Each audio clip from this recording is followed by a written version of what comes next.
नमस्कार डॉक्टर मुनीश, बहुत बहुत स्वागत है आपका। अंजू जी नमस्कार। सर, खालिस्तान के जो चाहने वाले पंजाब में बैठे हुए हैं उनको तो जोरदार झटका लग गया है, क्योंकि कनाडा में बब्बर खालसा पर पूरी तरह से बैन लगा दिया गया है। बाकायदा वहां पर एक बिल पास हो गया है। तो अब इस बार जो विधानसभा चुनाव पंजाब में होने, उस पर आम आदमी पार्टी क्या करेगी? देखिए, पंजाब का पे सीधा इसका प्रभाव पड़ेगा। कनाडा में पिछले साल मार्च 2025 में मार्क कार्नी प्राइम मिनिस्टर बने, जस्टिन ट्रूडो को हटा के। उसके बाद से अब ये बड़ा ऐतिहासिक एक डेवलपमेंट हुई है कि कनाडा में हाउस ऑफ कॉमन्स में एक बिल पास किया गया जिसके तहत कनाडा में जो ये खालिस्तानी टेरर ग्रुप्स है, खालिस्तानी ग्रुप्स जो हैं अलगाववाद वाले, उनके फ्लैग को, उनके सिंबल्स को पब्लिकली डिस्प्ले करने पे बैन लग जाएगा। नेचुरली अभी सेनेट में जाएगा ये बिल और उसके बाद जो रॉयल एसेंट भी इसको मिलना है। बट ये अपने भारत के लिए बड़ी अच्छी डेवलपमेंट है। और पंजाब में आम आदमी पार्टी तो खालिस्तानियों के गोद में बैठ के ही सत्ता में आई है, ये ध्यान देने वाली बात है। और मैं आपको 4-5 बड़े बड़े एग्जाम्पल्स बताऊंगा जिसमें हम ये कह सकते हैं कि बियॉन्ड डाउट, बिना किसी संदेह के, इन्होंने सत्ता की लालच में खालिस्तानियों का दामन पकड़ा। तो ये बहुत अच्छी डेवलपमेंट हुई अपने लिए।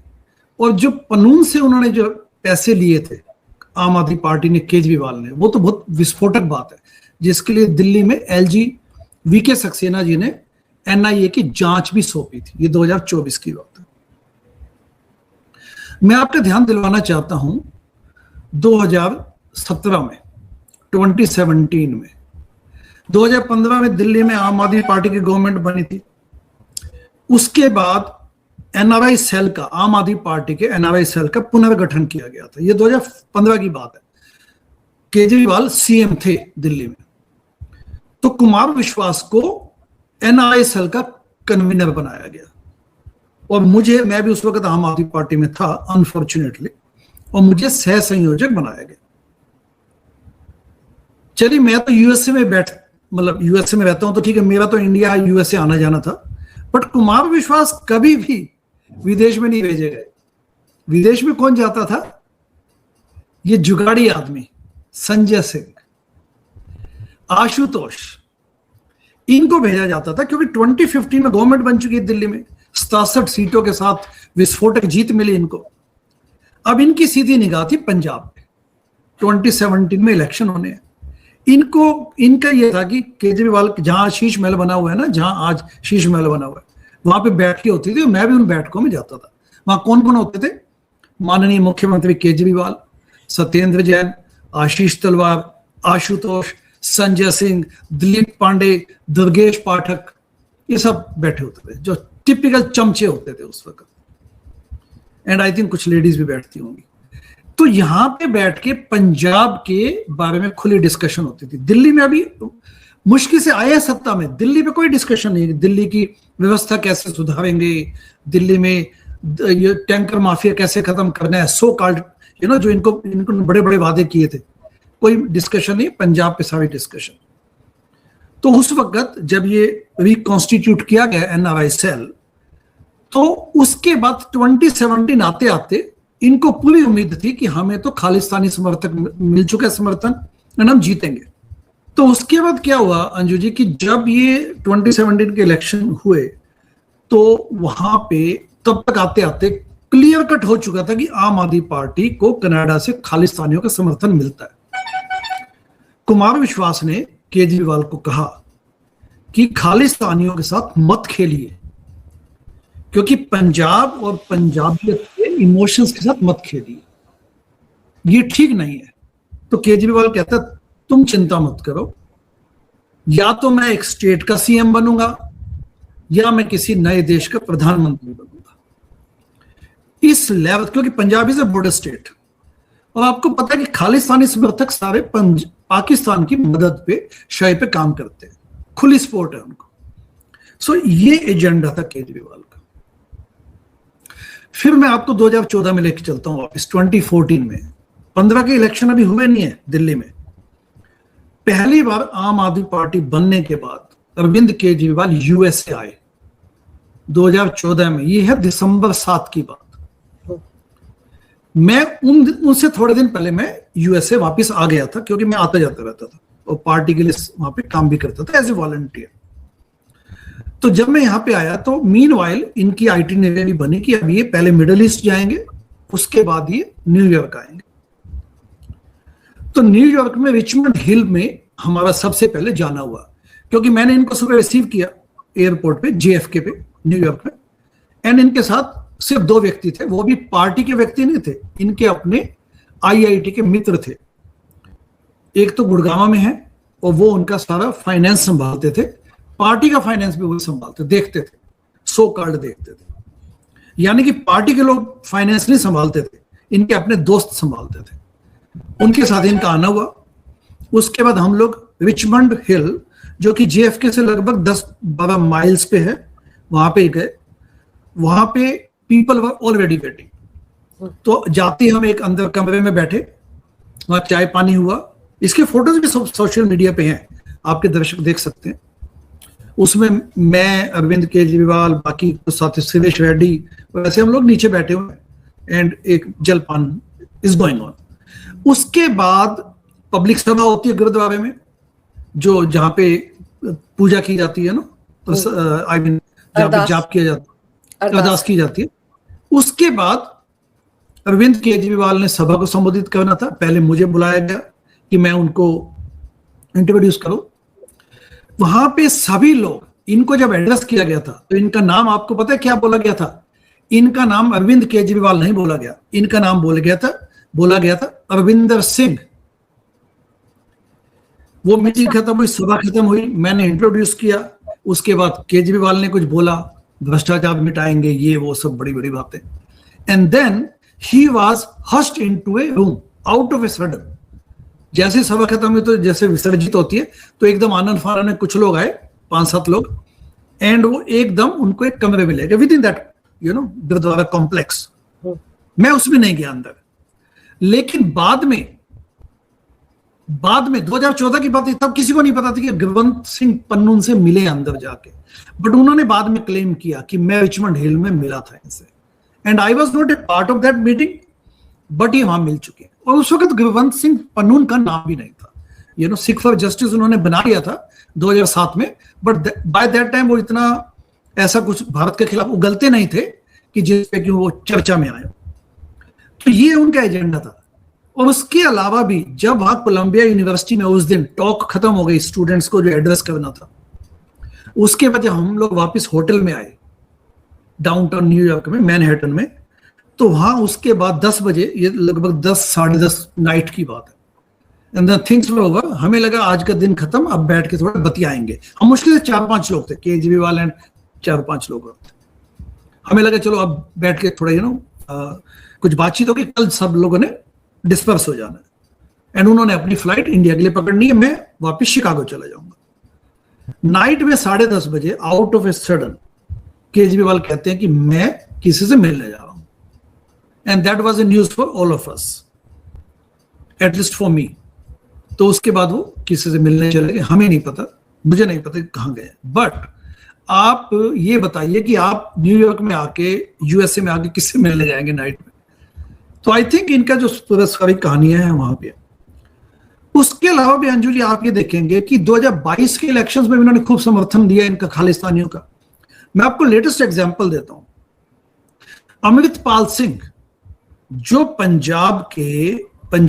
पंजाब दे वारिस की पार्टी बनाई, उनको भी तो भगवंत मान ने काफी समय तक गिरफ्तार नहीं किया, जबकि वो तो पूरे पंजाब में घूम घूम के विघटनवादी बातें कर रहे थे, धार्मिक उन्माद मचाया हुआ था उन्होंने।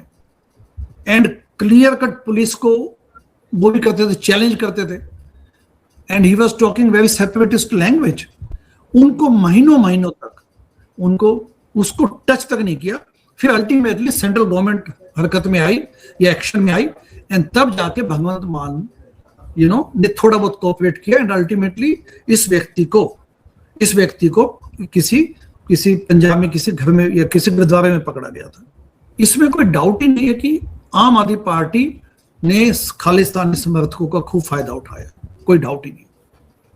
सर, पन्नू से मुलाकात हुई 2014 के दिसंबर में, और पन्नू ने तो बाकायदा वीडियो बनाकर यहां तक ऐलान किया था कि वो चाहते थे एक आतंकवादी को सीएम बनने के साथ ही केजरीवाल छुड़वाएं, और उसकी एवज में $16 मिलियन तक उनको दिए गए थे आम आदमी पार्टी को।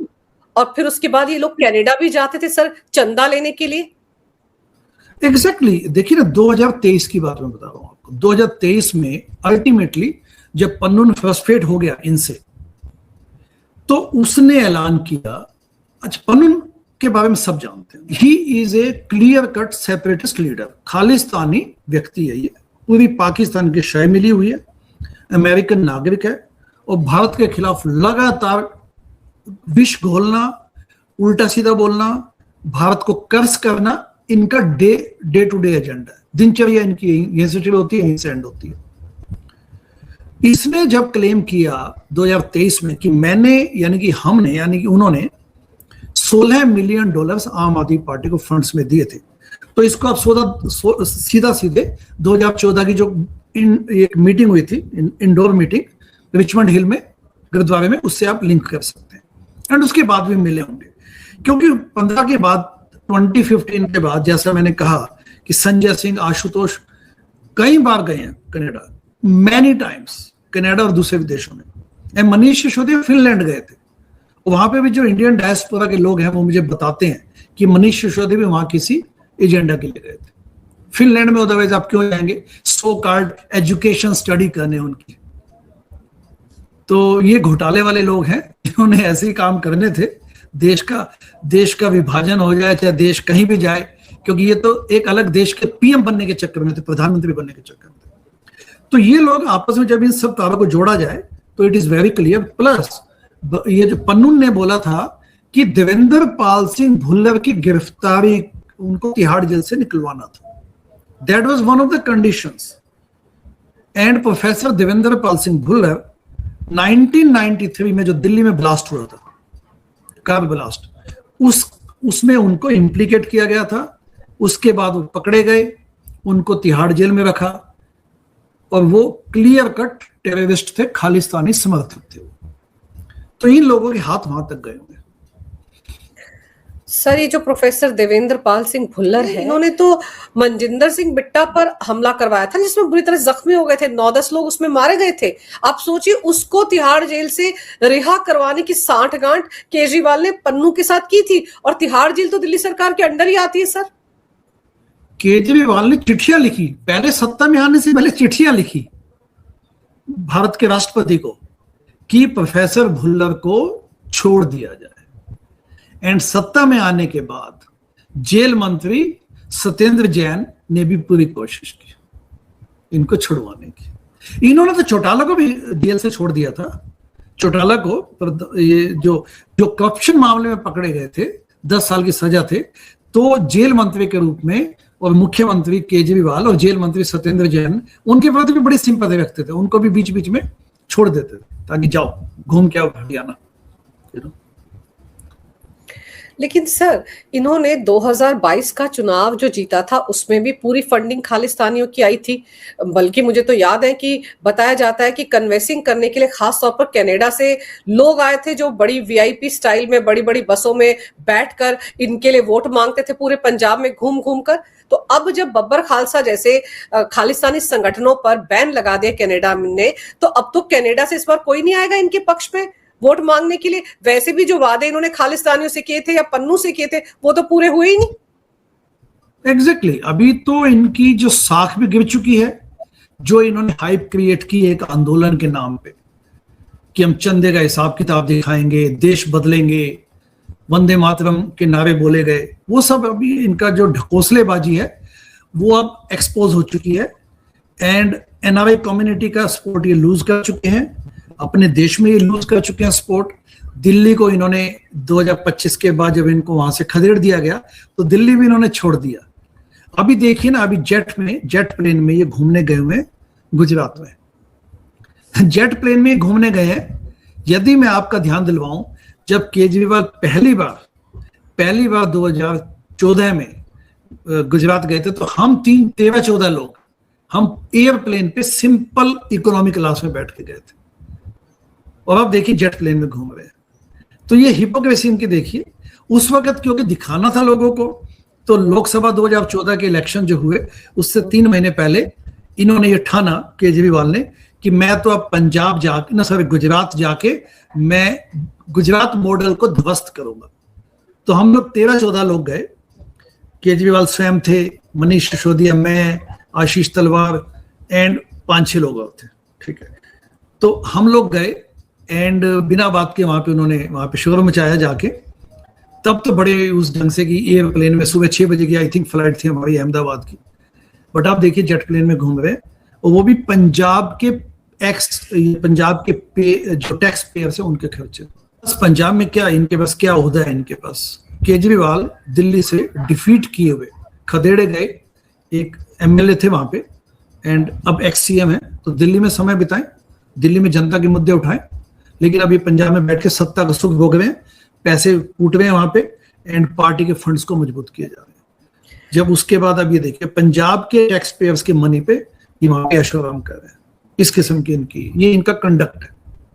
सर, इनकी पूरी पोल पट्टी तो स्वाति मालीवाल खोल देती है, जो मैं ट्वीट सामने दिखा रही हूँ। उन्होंने कहा है कि केजरीवाल जी को 4 दिन गुजरात और फिर गोवा जाना था। फ्लाइट जो कि 20,000 में आना जाना हो जाता, वो प्राइवेट जेट से गए हैं, जिसका किराया दिया है भगवंत मान ने। और सोचिए कि वो, उन्होंने तो कहा है कि जितना पैसा लोगों का बर्बाद किया जा रहा है, पंजाब के लोगों का, पंजाब कर्जे में डूबा हुआ है, तो केजरीवाल पिकनिक मनाना छोड़े और वो पैसा जनता की वेलफेयर में लगाएं भगवंत मान।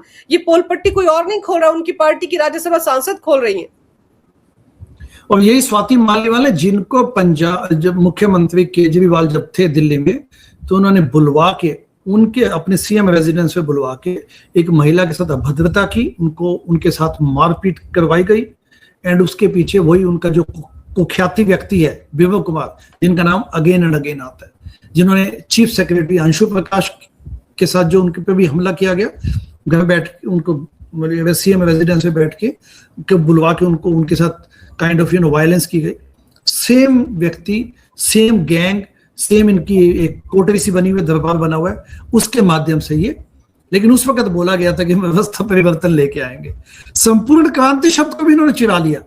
लोकनायक जयप्रकाश के संपूर्ण क्रांति, जो एक बड़ा ब्रॉड विजन वाला एक फ्रेज है, उसको भी इन्होंने वहां पे उस वक्त इन्होंने, मतलब इतने ये लोग गए गुजरे लोग हैं कि इन्होंने उसको भी इस्तेमाल करने से हिचकिचाए नहीं।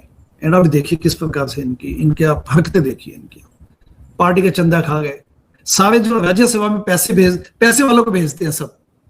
पंजाब में ये बैठ के इस वक्त पूरा पैसा कूटने की इनकी चल रहा है मुहिम। एंड क्योंकि आप खुद जानते हैं कि मनीष सिसोदिया ने बोला है कि शाम दाम दंड भेद, हम तो पंजाब को जीतेंगे 2027 में जो इलेक्शन होंगे। ये इनका एजेंडा है, ये इनकी विजन है। सर, इनका विजन तो जो मर्जी रहे, लेकिन इनका जो पूर्व ट्रांसपोर्ट मिनिस्टर वो लालजीत सिंह भुल्लर जो फंसा है सर, आप सोचिए उसकी गिरफ्तारी भी तब हुई जब केंद्र सरकार ने एक तरह से इशारा कर दिया था कि सीबीआई जांच बैठा दी जाएगी अगर एफआईआर दर्ज नहीं होती है। उसकी पोल पट्टी भी स्वाति मालीवाल ने खोली कि क्या कार्रवाई और क्या बात हुई है संसद के अंदर, तब जाकर तो उसको गिरफ्तार किया इन्होंने। हाँ, बड़े कंपल्शन। आप लालजीत सिंह भुल्लर के साथ साथ इनका देखिए ना, अभी जो इनका परसों 2-3 दिन पहले इनका जो भगोड़ा एमएलए है, आज भी पार्टी में एमएलए है, रेप का उस पे आरोप है, उन पे रेप का आरोप है। उनका नाम है हरमीत सिंह पठान माजरा। ये भी बड़ी एक इंटरेस्टिंग कैरेक्टर है। दिस शोज कि ये इस पार्टी का चरित्र कैसे, आम आदमी पार्टी का, जो कहते थे कि इंसान का हो इंसान से भाईचारा, और दक्षिंत कुमार की कविताएं सुना के इन्होंने देश को पका दिया था। अब इनका देखिए, एक एमएलए हैं, इन पे रेप का आरोप लगा, सिटिंग एमएलए पंजाब, रेप का आरोप लगा, ये व्यक्ति पंजाब छोड़ के भाग गया। पंजाब पुलिस ने जाके हरियाणा में करनाल में उसको जाके दबोचा, कोशिश की पकड़ने की, तो उसने रिवॉल्वर चला दी, पुलिस वालों पे गोली चला दी, हरमीत सिंह पठान माजरा, एंड वहां से फ्ली हो गया, ही फ्लेड द सीन। उसके बाद ultimately he was arrested, bail मिली, बेल मिलने के बाद वो ऑस्ट्रेलिया भाग गया व्यक्ति, और ये आम आदमी पार्टी ने चू तक नहीं की, कभी बोला तक नहीं कुछ, ऑस्ट्रेलिया भाग गया। अब पता नहीं वापस कब आए होंगे वो। अब ग्वालियर में 2 या 3 दिन पहले पकड़े गए एंड उस पे आम आदमी पार्टी आराम से बैठी हुई है। तो हम ये लालजीत सिंह भुल्लर जिन्होंने इतना प्रताड़ित किया अपने मैनेजर को, डिस्ट्रिक्ट मैनेजर को गोदाम महकमे के, कि ही कमिटेड सुसाइड। इसको देख लीजिए, जो मैंने पठान माजरा का एग्जांपल दिया। अमित रतन कोटफट्टा एक अलग ही इनके मतलब वो है, रतन है, जुवल है इनके उसमें, उनको करप्शन के चार्जेस में पकड़ा गया। अमित रतन कोटफट्टा भटिंडा ग्रामीण से एमएलए। 23 फरवरी 2023 को विजिलेंस डिपार्टमेंट ने 4 लाख की रिश्वत मांगने के आरोप में इनको और इनके किसी एक जो पीए टाइप प्राइवेट पीए को गिरफ्तार किया। शाइनिंग स्टार इनके हैं दूसरे डॉक्टर विजय सिंगला। सत्ता में आते ही 2022 में जैसे ही सत्ता में आए तो उन्होंने कहा कि अब पैसे बनाओ, और क्योंकि मुख्यमंत्री को भी पहुंचाना है, पार्टी के फंड में भी देना है। तो विद इन 2 मंथ्स एक व्यक्ति को कहते हैं कि आप 1 करोड़ 16 लाख का आप मुझे रिश्वत दीजिए, पैसा दीजिए, तब मैं आपको वो कॉन्ट्रैक्ट दूंगा। ही वॉज अरेस्टेड एंड फिर पार्टी ने जो इनकी स्टैंडर्ड स्टेटमेंट है, हम तो 0 टॉलरेंस में विश्वास रखते, मतलब करप्शन के खिलाफ 0 टॉलरेंस। एंड क्योंकि पकड़े गए थे ना, तो सब पे आंच आई, तो उस पर बड़ा एक साधु जैसे एक वो ले लिया स्टैंड कि नहीं, हम तो करप्शन के खिलाफ हैं। ठीक है, क्योंकि केजरीवाल स्वयं को क्या बोलते हैं, कट्टर ईमानदार। तो भगवंत मान भी उसी स्टाइल में कि हम तो करप्शन के खिलाफ 0 टॉलरेंस रखते हैं, जबकि सब मिली भगत है इनकी।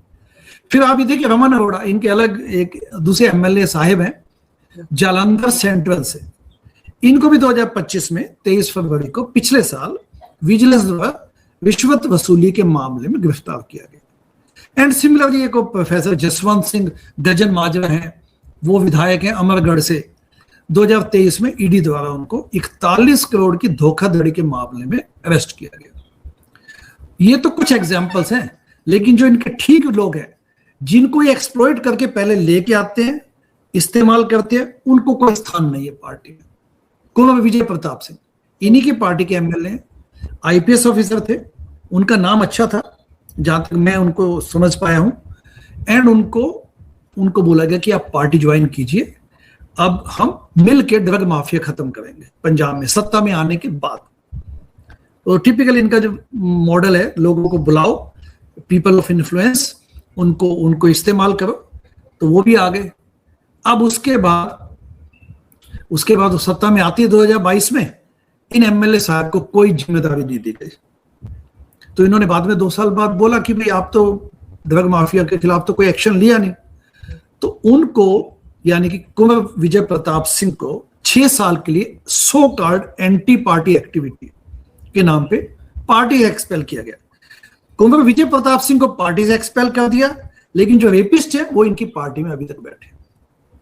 लूट पीट करने वाले, मार धाड़ करने वाले, जो कहते हैं इनको कि गली के जो नेता टाइप होते हैं, ठीक है, छुट भैया टाइप, वो इनकी पार्टी के शाइनिंग जुवल्स हैं। लेकिन बाकी जो कोई व्यक्ति आता है ईमानदार, वैल्यू सिस्टम जिसका अच्छा होता है, जो देशभक्ति के नाम पे आता है, उसको सबके बाहर निकाल देते हैं। सर, केजरीवाल जी का वो जो शीश महल है 50-55 करोड़ का, उसकी पोल पट्टी तो हमने बार बार सुनी कि वहां क्या क्या है, लेकिन अब दिल्ली विधानसभा में बाकी जो इनकी पार्टी के मंत्री रहे, उनके बंगलों पर रेनोवेशन के नाम पर कितना पैसा फूंका गया, उसकी भी पूरी की पूरी लिस्ट सामने आ गई है। ये देखिए, ये दिल्ली विधानसभा में बताया गया। वाह, देखिए एक बात, मैं इन सब लोगों के नाम मतलब बताने से पहले मेरा एक ही गुजारिश है कि आपके दर्शक ये समझें कि जो 35 करोड़ इसने खर्च किया शीश महल पे, वैसे तो 60 करोड़ तक का बजट गया, 35-36 करोड़ में भी 18 करोड़ सिर्फ ऐसी चीजों पे खर्च किया गया जो लग्जरीज आइटम्स है शीश महल बनाने में। यानी कि बड़े बड़े किस्म के गोल्डन कोटिंग वाले पता नहीं क्या कुछ वॉश बेसिन्स लाए गए, एंड लेबोरेटरी आइटम्स लाए गए, एंड पता नहीं क्या क्या वहां जकूजी बनाया हुआ है, सोना बाथ बनाया हुआ है। एक वीडियो भी आया भी था। तो मतलब देख के दंग हो गए व्यक्ति कि ये वो व्यक्ति है जो ये कहता था कि हम भ्रष्टाचार खत्म करेंगे एंड ऐशो आराम में इतने ये वो हो जाएंगे कि इनको मतलब कोई पब्लिक मोरालिटी के नाम पे कोई है, मतलब जिसको कहते हैं जिसने कभी पैसा कमाया नहीं होता उसके वो सबसे पहले भूखे लोमड़ी की तरह टूट पड़ता है वो। तो लोमड़ प्रवृत्ति वाले लोग निकले, लेकिन अन्ना जी के आंदोलन की इन्होंने सहानुभूति से देश को मिसगाइड किया। उसके बाद गाने गाए गए, देशभक्ति के गीत गाए गए, दुनिया भर के लोग आ गए इनके साथ। एंड उसका इन्होंने वापस क्या नतीजा दिया कि देश की भावनाओं के साथ खिलवाड़ किया गया। तो जो व्यक्ति अपने सीएम अपने रेजिडेंस पे 18 करोड़ सिर्फ लग्जरी आइटम्स पे लगा सकता है, तो वो यदि अपनी एमएलए को उनके प्राइवेट रेजिडेंस पे खर्च करने को अलाउ करे तो कौन सी बड़ी बात है। राकी बिड़ला जी के, राकी बिड़ला एमएलए हैं इनकी, 2 करोड़ 33 लाख। रामनिवास स्पीकर रामनिवास गोयल 3 करोड़ 23 लाख, उनको भी दिए गए पैसे लगाओ, तुम भी लगाओ। Gopal Rai 2 crore 55 lakh. Satyendra Jain 2 crore. I don't know कि इतना कम क्यों है, क्योंकि इनके पास काफी कुछ था, सब कुछ था इनके पास। क्योंकि अल्टीमेटली दिल्ली में गवर्नमेंट कौन चला रहा था? केजरीवाल, मनीष सिसोदिया और सत्येंद्र जैन, इन तीनों का खेल था ये सब, जिसमें इतने घोटाले इन्होंने मिलकर किए। सौरभ भारद्वाज 1 करोड़, आतिशी 67 लाख, मनीष सिसोदिया 7.5 करोड़, 7.5, इवान हुसैन 3 करोड़ एंड राजेंद्र पाल गौतम 3 करोड़ इन्होंने खर्च किए।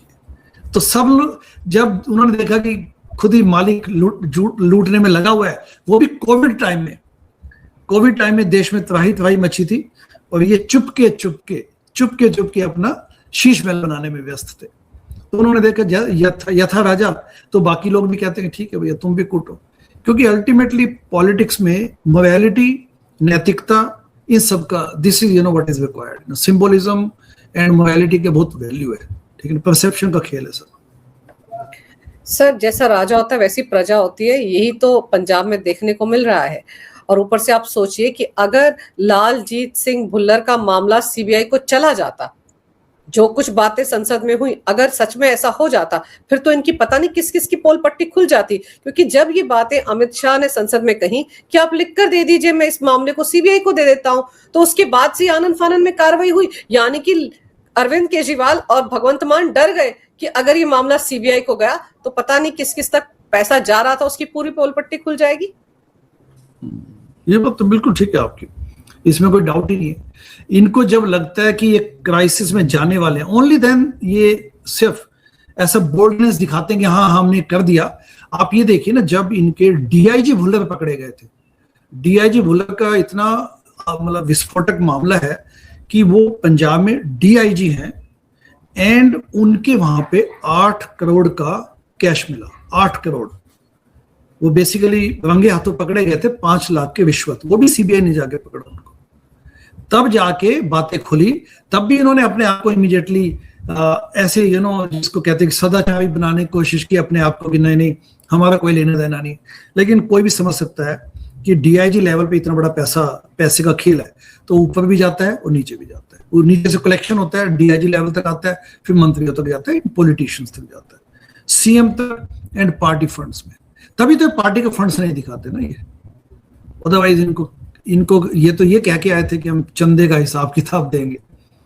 ये तो इनका प्लैंक था, मुख्य प्रिंसिपल था इनका। उसके बाद सत्ता में आते सबसे पहले उन्होंने चंदे पे चंदा छुपा दिया।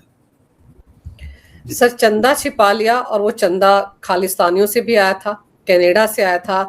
और पन्नू ने जिस तरह का खुलासा किया था कि जितने भी देश है जहां पर भी खालिस्तानी समर्थक रहते, सबने क्राउड फंडिंग करके वो पैसा इकट्ठा किया था। देवेंद्र पाल भुल्लर को छुड़ाने की एवज में वो पैसा आम आदमी पार्टी को दिया गया था, और वो शर्त जब पूरी नहीं हुई तो उसने खुलासा कर दिया था। और अब तो इस बार जब बैन ही लग गया है बब्बर खालसा पर, भारत के लिए बड़ी डिप्लोमेटिक जीत है, लेकिन उतना ही बड़ा सदमा है आम आदमी पार्टी को, क्योंकि उनकी फंडिंग पर तो चोट आएगी। और फिर इस तरह के हथकंडे अपनाकर उस फंडिंग को पूरा करने की कोशिश भी की जाएगी, क्योंकि चुनाव कैसे लड़ेगी आम आदमी पार्टी। क्या पता इस बार फिर कहे कि हमारे पास फंड नहीं है, पब्लिक इकट्ठा करके दे दे। ये पैंतरा भी आजमा सकते हैं आम आदमी पार्टी वाले, लेकिन फिलहाल उनकी दिक्कतें बढ़ गई हैं। सर आपने समय निकाला, बहुत विस्तार से इस विषय पर बहुत अहम जानकारी मेरे दर्शकों को दी, आपका बहुत बहुत धन्यवाद। नमस्कार, भारत माता की जय, वंदे मातरम, जय हिंद। जय हिंद।